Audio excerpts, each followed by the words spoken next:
Welcome everyone to one of our BJJ podcasts for the month of August. I am Andrew Duckworth and a warm welcome from your team here at the Bone and Joint Journal. As always, we'd like to start by thanking all of you for your continued comments and support, as well as a big thanks to our many authors and colleagues who have taken part so far. We hope that you're continuing to enjoy our podcast and all the knowledge translation work delivered from your team here at the BJJ. Our podcasts continue to focus on papers published each month here at the journal, as well as our accompanying special edition podcast series.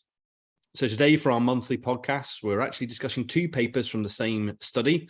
And I have the pleasure of being joined by Professor Paul Baker from the South Tees NHS Trust to discuss two papers from the COMPOSE study that he set up that have both been published in this month's edition of the journal. The first is looking at the epidemiology and characteristics of femoral periprosthetic fractures using data from the COMPOSE study. And the second is related to the management and outcomes of femoral periprosthetic fractures around the hip, again, using data from the COMPOSE study. Welcome, Paul. It's great to have you with us and really appreciate your time today. Thank you for the invite. Really pleased to discuss these papers and the work that we've done as part of the COMPOSE study. That's great, Paul. Thank you. So the aims of the COMPOSE study, I'm sure many of our listeners are aware, but were to describe the demographics of patients who sustain femoral periprosthetic fractures, looking at the epidemiology and characteristics of these injuries, as well as predictors of fracture types. And in the second paper, you go on to specifically look at the management and associated outcomes of patients sustaining a femoral hip periprosthetic fracture. So, Paul, can you give us a brief introduction to the COMPOSE study, maybe how it came about, and also probably related to that, some of the background of the current literature in this area, particularly looking at how these type of injuries are increasing and are likely going to continue to increase? Yes, so COMPOSE came about really through a number of different drivers. Firstly, as part of my role on the NHR HTA commissioning panel, a research brief came to me looking to try to fund some research around the management of B2, B3 or B-type periprosthetic fractures around the hip. But the brief really kind of was a bit aimless and was missing some key data. So we felt there was an opportunity to really add to the knowledge in that area to help future researchers and help us understand this population a little bit more thoroughly. I was also looking for a project to work alongside our trainee research groups. We've had a successful trainee research group in the Northeast for a little while, and looking to really sort of amalgamate the experience of their group with other research groups across the country and provide a platform for them to deliver a study. So they were a couple of the key drivers. I mean, the other thing is that what came out in the research brief through the NHR was that this is an area that I think is under-researched. It's an area that is clinically important, and it's an area that we're seeing an increasing burden of disease in. Mm-hmm. So the timing is really right for us to do more research around periprosthetic fractures.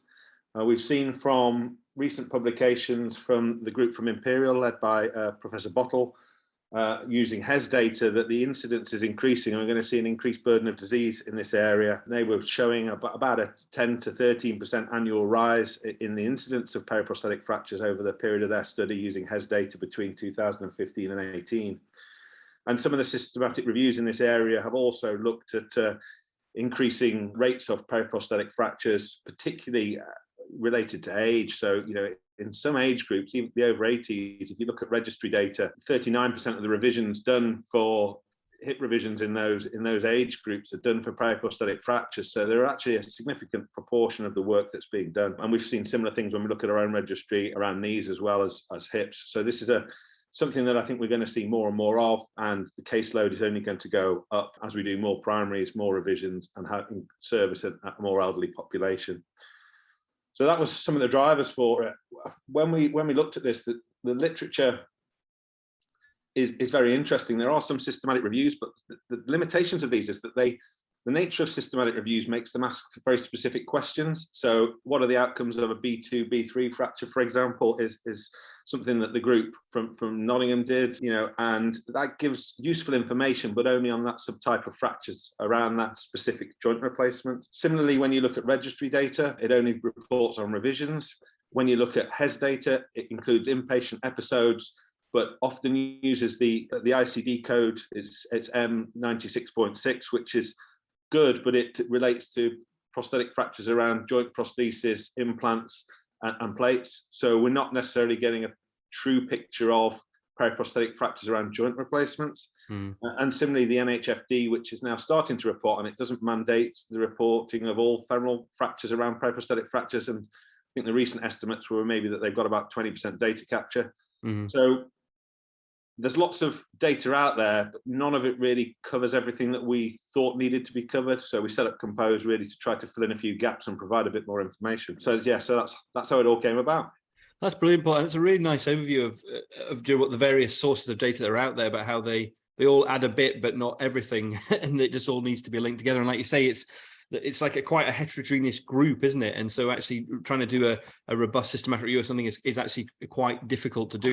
That's a really nice overview of how it came about. So if that moves us quite nicely on to the study itself and the design of it. So for those who don't know, Compose was a multi-center retrospective cohort study that followed a prospective study protocol and analysis plan, and data were collected from a consecutive series of patients that presented to 27 participating hospitals in the UK with a new periprosthetic fracture through the year 2018. And from the entire cohort of 788 patients, there were a subset of 720 who were eligible, studying a femoral periprosthetic fracture that were in the initial report. So Paul, could you maybe give us, just to start with, a sort of a brief overview of the inclusion and exclusion criteria, who was included and who was not? Yeah, so when we designed this, we had input from a number of the specialist societies, and with them knowing that we were doing this, they were all very keen that we tried to collect as much information on every disease area as possible. So the inclusion criteria were actually very broad. It was any adult patient aged over 18 with a new periprosthetic fracture, so it had to be within 4 weeks of presentation, we said, and it had to relate to either a primary or a revision hip, knee, ankle, shoulder, elbow, or wrist replacement. And it had to, what we had stipulated was that they couldn't have concurrent injuries in other body zones. So we weren't looking for patients that had done these as part of polytrauma, because we thought it would impact on our outcomes of mortality, length of stay, so on and so forth, and would confound the analysis. So that's really where we were. And we left it to the sites to find these patients from their own coding systems, trauma records, theatre logs, admission logs, so on and so forth, within the 27 study sites. And how were those sites chosen, Paul? So the sites were driven by the research group through Cornet, the registrar collaborative that we have in the Northeast. So I say what happened was we developed the protocol and the analysis plan in combination with Cornet, myself, and some clinical experts at South Tees, along with statistical input from the University of York.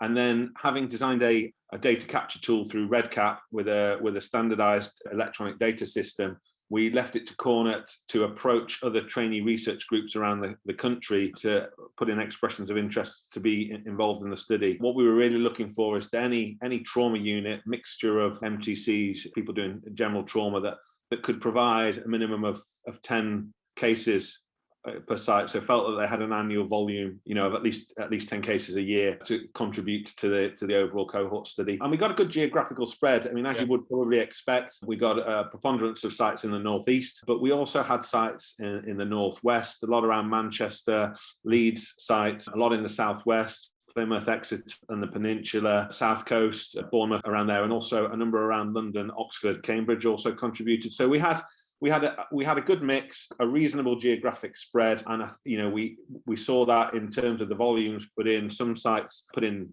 10, 15, other sites put in 60, 70, 80 cases because they were higher volume sites. So I think we got a reasonable representation of the geography of these injuries.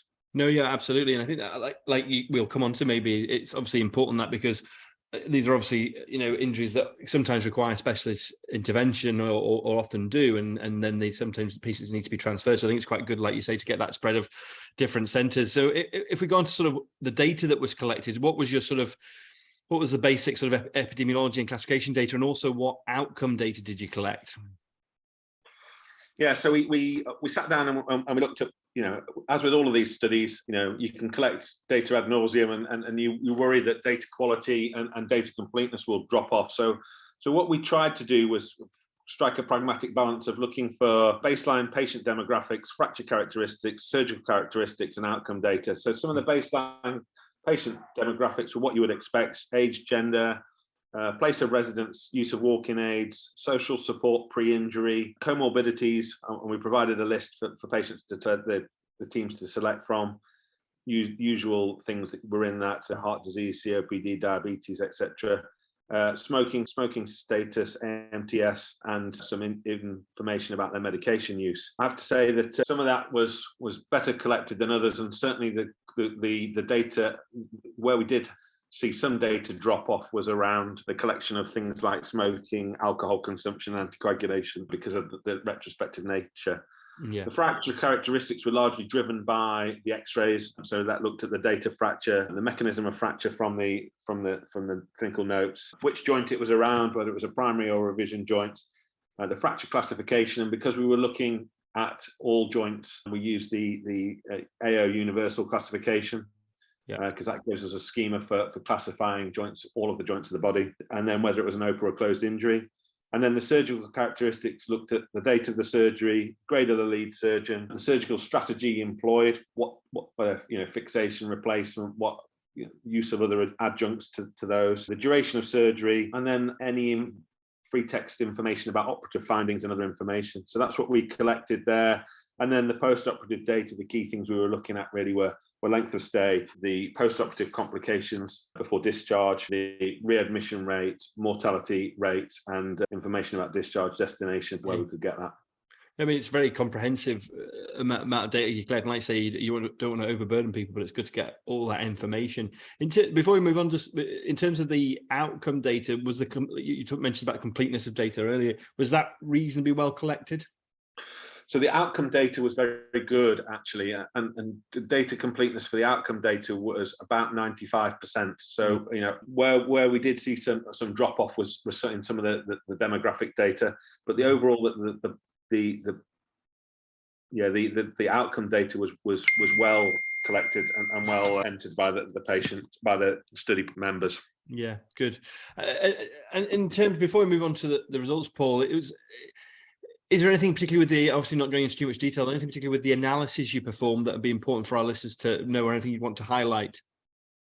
Yeah, so I think all I would say is that this was set up to be a descriptive analysis. So we were very careful not to start making lots of comparisons in our data. That was not the intention. The intention was to describe the population and to look at outcomes, by group, without really trying to compare A with B, because there's lots of confounding. And as you have already mentioned, there's lots of heterogeneity in these groups. So it's really, comparing, a B1 with a B2 and a C is like comparing apples with oranges. What we did do is we did set 5 a priori analyses that we wanted to look at, and that was things like looking at were there any factors that predicted the type of fracture, and to do that we created a binary outcome of those that we felt would usually be fixed, and those would be revised. Predictors of operative and non-operative treatment, predictors of length of stay, and predictors of 12-month mortality, and predictors of 30-day readmission. So they were the only analysis really we applied statistical tests to, and that was all decided ahead of time so that we would limit the number of analyses that we did. Yeah, absolutely. So that's a prospective plan. Yeah. So if we move on to the results, like we've said, there were 720 patients, 27 sites, and these are all sustained in the first sort of report a femoral periprosthetic fracture, and that was around a hip arthroplasty, a knee arthroplasty, or one dividing between the both.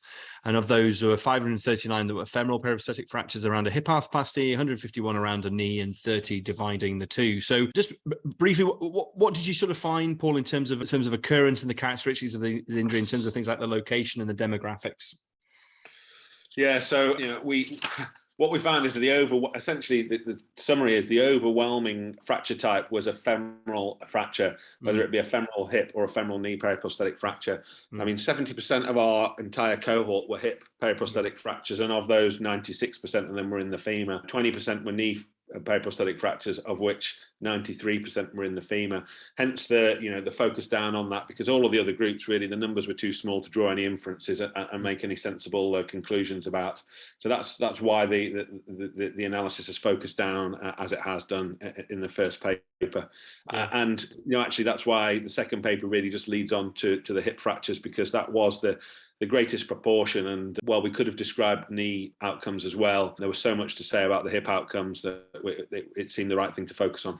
Yeah, definitely. And in terms of the characteristics that you saw, sort of generally for the epidemiology from the first paper, it's interesting. Like you say, these are very comparable to our hip fracture patients, aren't they? Yes, they are. They're old, mostly female, quite a significantly higher rate of female around the knees than the hips, but mostly female. A lot of them have a dependency for their ADLs, use walking aids. They're a frail population of patients, really, that mirror our hip fracture patients. And if anything, the knee ones are slightly more frail than the hip ones, but the difference is marginal. But that's certainly what the trend would suggest in the data. Yeah, and in terms of, before we move on to sort of the second paper and the outcomes, were there any sort of factors, because you did look at that, associated with the type of periprosthetic fracture they were going to get? Yes, so we looked here at, again, we divided this into fractures that we thought, or the data suggested, would be more likely to be fixed, and those that would more likely to be revised. So we grouped A, B1 and C type together, and then the B2 and B3 as the ones that were most likely need revision. And what we found is that being female seemed to favour a fracture where the implant would remain fixed, and that cemented hips, there was a trend towards a higher risk of B2, B3 fractures, although I have to say that didn't quite reach statistical significance, but it certainly is in keeping with literature that would suggest that. So I think that's probably a valid finding. Yeah, absolutely. So if we move on to the second paper, where there's some really interesting outcome data, I think, in terms of looking at how the femoral, there were 539 femoral hip fractures, as you said, and in this second paper, of those, just over 3/4 were managed operatively and the rest non-operatively. So, Paul, can you give us a brief overview of the management strategies used and how this may be varied according to site? Yeah, so I think when we talk about across our 27 sites that we had in the study, there was really wide variation in how these fractures were treated. Now, I think what I would caveat this to say is that we didn't really go into detail looking at the fracture types at each site, because the numbers at each site were in most cases were quite small, the median being about 25. But what we did see is that those treated non-operatively, the rates varied from 0 to 64%. Those having been offered a revision ranged from 0 to 100%.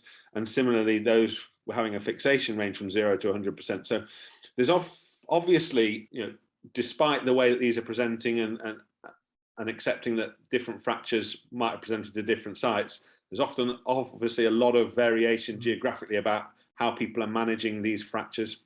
Yeah, no, I thought that was really interesting. That, and I know it's sort of speculation, but do you think that could be to do with expertise, or did you have any feel for that at all? Why there was such a variation there in practice, really, potentially? Yeah, I think we'd just be kind of trying to. I don't think we have any solid evidence about why that might be, but I think probably expertise is one of the things more than anything that's driving that. I mean, we do know that there's some evidence that say that people with a trauma background will want to fix things, and people with an arthroplasty background like myself will want to revise things.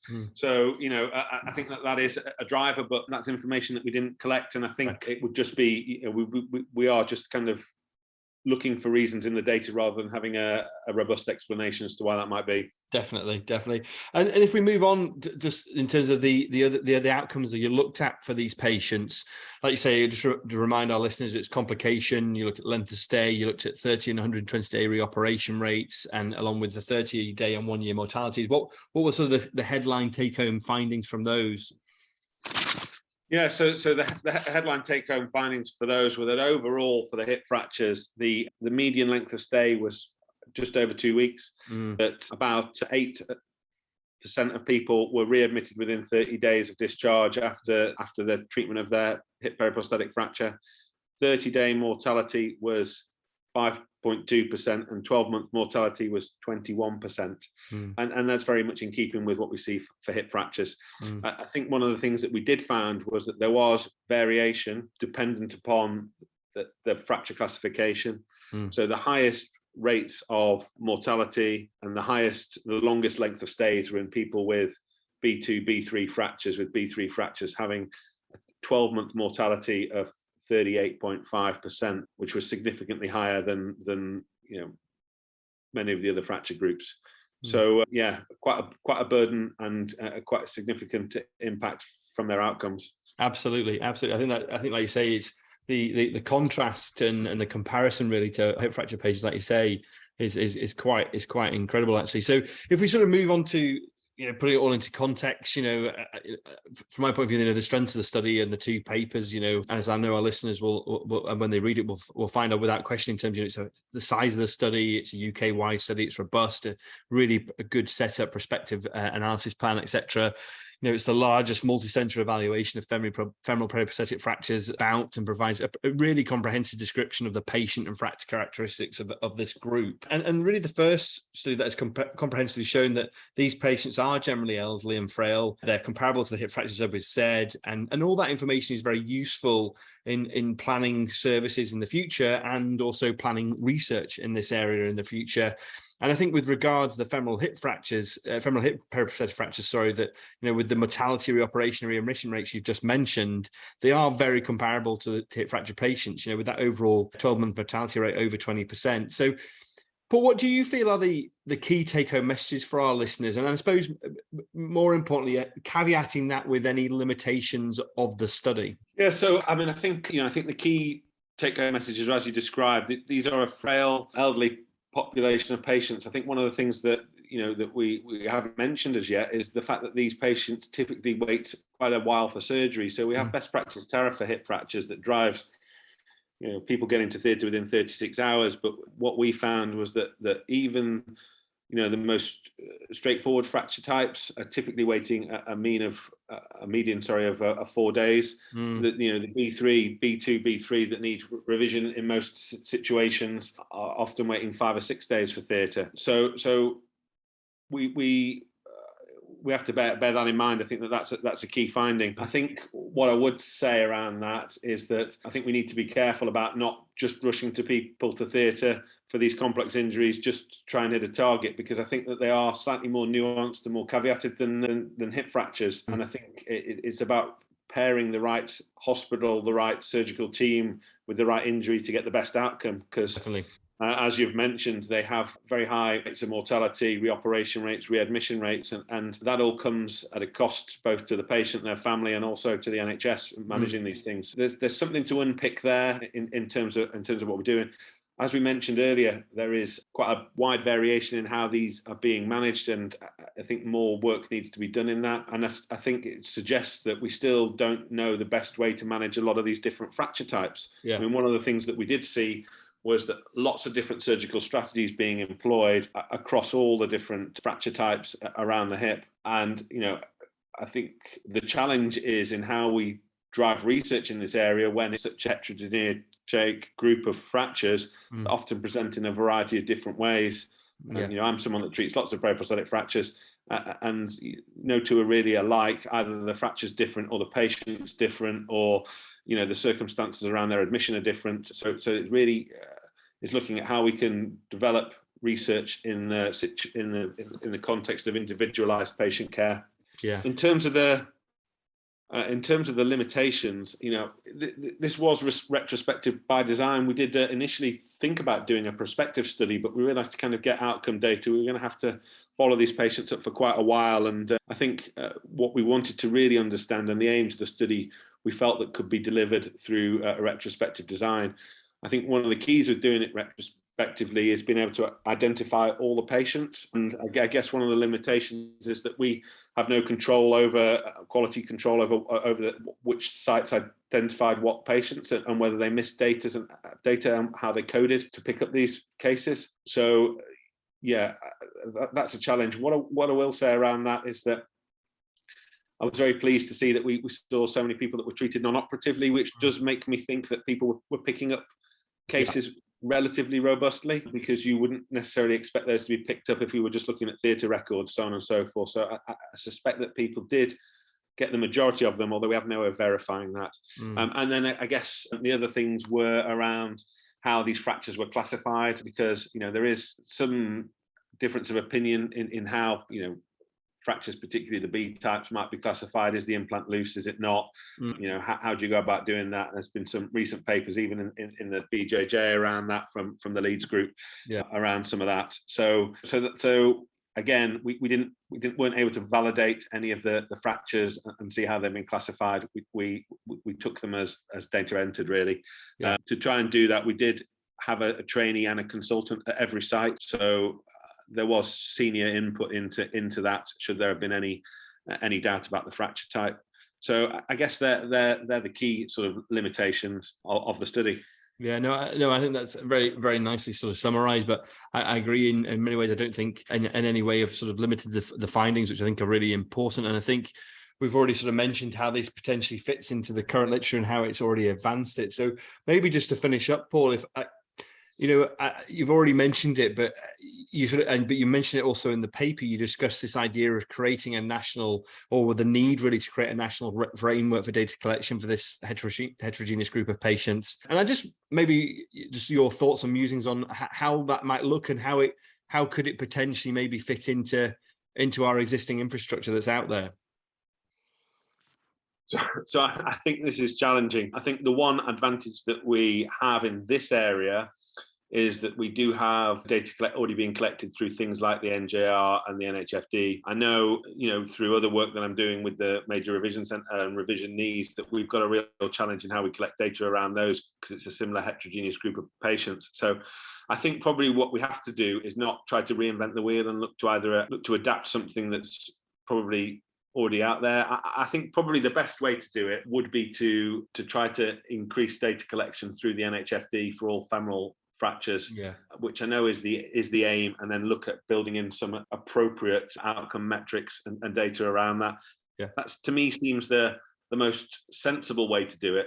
I guess the other way of doing it would be to create some sort of bespoke longitudinal cohort study, akin to what has been done with hip fractures in the White studies, to be able to collect a cohort data and then nest in trials within that. I think one of the challenges is, as we've already discussed, this is such a heterogeneous group of fractures. To design decent comparative randomized studies comparing different treatments in this group is going to be really challenging. And some of the studies that we've done in White aren't going to be, you couldn't replicate those in this patient group. I agree. And probably what we need to do is use something like NHFD as a driver, as they have done in hip fractures, to drive up standards of care, look at pathways, reducing time to theatre as a real sort of carrot and stick for service improvement for the benefit of patients in this area. I totally agree, Paul. I think your comments about how being part of NHFD or similar makes a lot of sense, and like you say, trying to design robust trials certainly at the moment I think would be very, very, very, very tricky, and it'd be difficult to ask the right questions and deliver those. But well, Paul, I think that's all we have time for today. But thank you so much for taking time to join us, and congratulations really on an outstanding study that I like other recent studies we've published here at the journal. I think are real benchmarks for the UK nationwide collaborative research of this nature and data collection throughout the UK, and without doubt have added so much to literature in this area. So thanks so much, Paul. It's been great having you with us. Absolute pleasure. Thank you very much for your time. And to our listeners, we do hope you've enjoyed joining us, and we encourage you to share your thoughts and comments through social media and alike. Feel free to tweet or post about anything we've chatted about here today. And thanks again for joining us. Take care, everyone.